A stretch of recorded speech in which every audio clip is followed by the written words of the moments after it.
Today, we're going to go through 10 practical ways to stop procrastinating. Do you feel like doing nothing when you should be working? Do you pay much attention to various things like checking emails, social media, watching videos, surfing blogs, whilst you have deadlines to meet? Do you squander away your free time and put off important tasks you should be doing? Or do you leave them till it's too late? In today's video, I will share with you 10 practical ways to stop procrastination from eating us away and preventing us from achieving greater results in life. The first point is to break your work into little steps. One of the reasons why we procrastinate is because subconsciously we find the work too overwhelming for us. Breaking the work down into little chunks helps us to focus on one part at a time. So what if you still procrastinate on a task after breaking it down? Then break it down even further. The key principle is to get your subconscious mind to picture the task as simple. Soon, your task will be so simple that you'll be thinking, this is so simple, I might as well just do it now. For example, putting this video together to publish on YouTube can be overwhelming. However, I break it down into phases such as these. I select a topic, then I do some research on it. I prepare a good content, create a voiceover, create a video, then I publish it on YouTube and promote it. What I do then is to focus on the immediate phase and get it done to the best of my ability, without thinking about the other phases. When it's done, I move on to the next.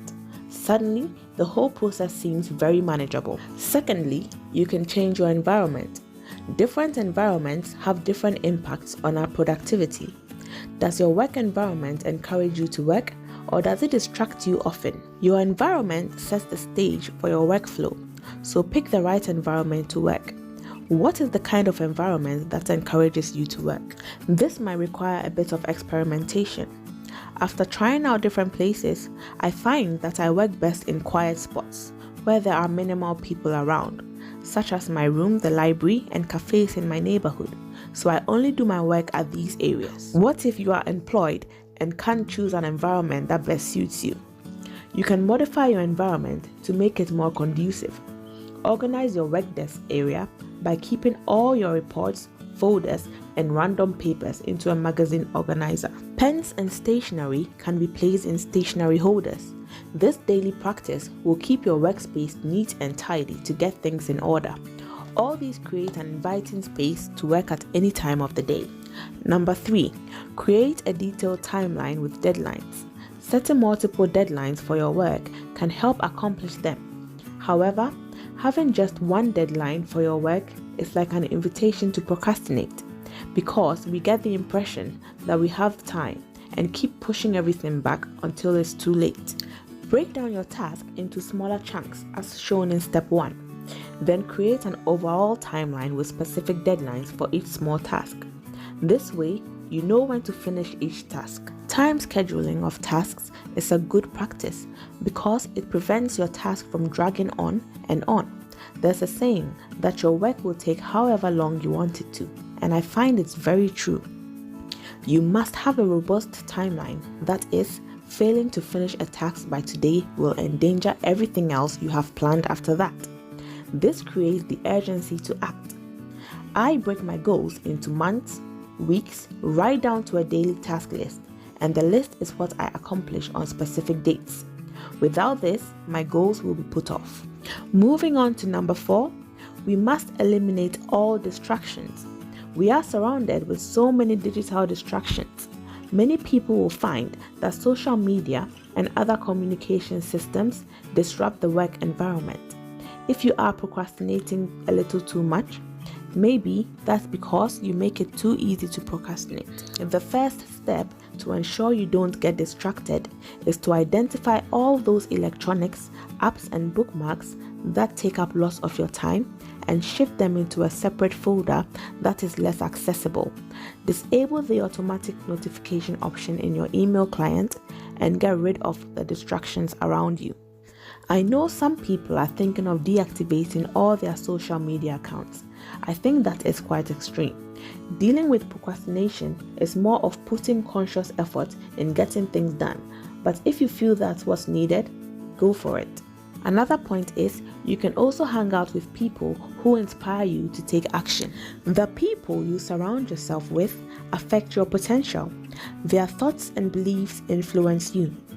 When we surround ourselves with strong, high achievers with good character, we are more likely to become just like them. On the other hand, imagine how much of a negative influence low achievers can have on you. In order to improve your life, identify the people, friends, or colleagues who trigger you, most likely the achievers, and hang out with them more often. If you have high expectations for yourself and you surround yourself with people who also have bold expectations, you'll have a greater quality of life. As a YouTuber, I associate myself with inspiring YouTube experts by watching their videos and corresponding with them regularly via email and social media. Number 6, get a buddy. Have a companion who also wants to avoid procrastination. Set blocks of time during the week and keep each other accountable for your work done. Both of you will hold each other accountable for your goals and plans. You don't have to have the same goals, so you can learn from each other. Personally, I have a good friend whom I talk to on a regular basis. We ask each other about our goals and the progress in achieving those goals. It encourages us to keep acting. Now on to the 7th point. Tell others about your goals. Tell everyone what you plan to do and talk about your goals. Tell friends, employees, and employers your intentions, and you won't want to let them down. For example, if you want to go to the gym every day, ask a friend to text you every morning, asking, "Did you go to the gym today?" Another suggestion is to start documenting and sharing your journey. A blog or vlog where you share the projects you're working on and your progress will encourage you to get things done. Allowing yourself to be under public scrutiny can help light a fire under you. Number 8, seek out someone who has already achieved the outcome. Identify what you want to achieve, and are there other people who have already accomplished your goals? Seek and connect with them. This helps you to truly connect to what it looks like, feels like, and the impact it will have on you. Visualizing the positives of the intended outcome is the biggest triggers for action. Seeing living proofs that your goals are very well achievable if you act on them can help you get things done. Number 9, realign your goals. Often, we outgrow our goals as we discover more about ourselves, but we don't change our goals to reflect that. We need to stop and ask ourselves if the daily task you are setting is worth doing.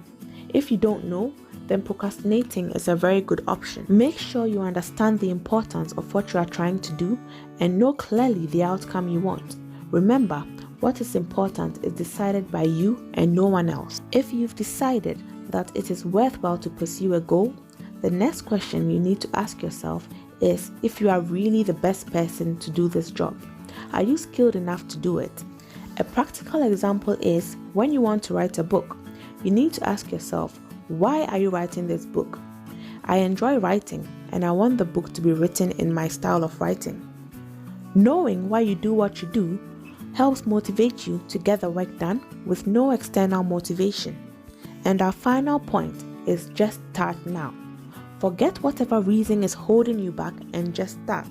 This point is specifically for people waiting for the perfect moment before they act. Runners who need running shoes to come in before they start training for a marathon. Coaches who need their websites up and running before they start talking about their practice. Writers who need their new MacBook to come in before they begin writing. We have all been guilty of this in some way or the other. The best way to avoid procrastination is just doing it. Just like the slogan of Nike, just do it. If you have a seemingly impossible pile of things to do, I recommend grouping together tasks on your to-do list and creating principal outcomes. I learned this from a Tony Robbins video, and I find it is an excellent way to drastically cut down the real things you are trying to accomplish, making it easier to choose the most impactful tasks and being comfortable not doing the less impactful. Well, that's all for today. Thanks for watching. Hope to see you again next time. Kindly subscribe to our channel so you don't miss out on our next video.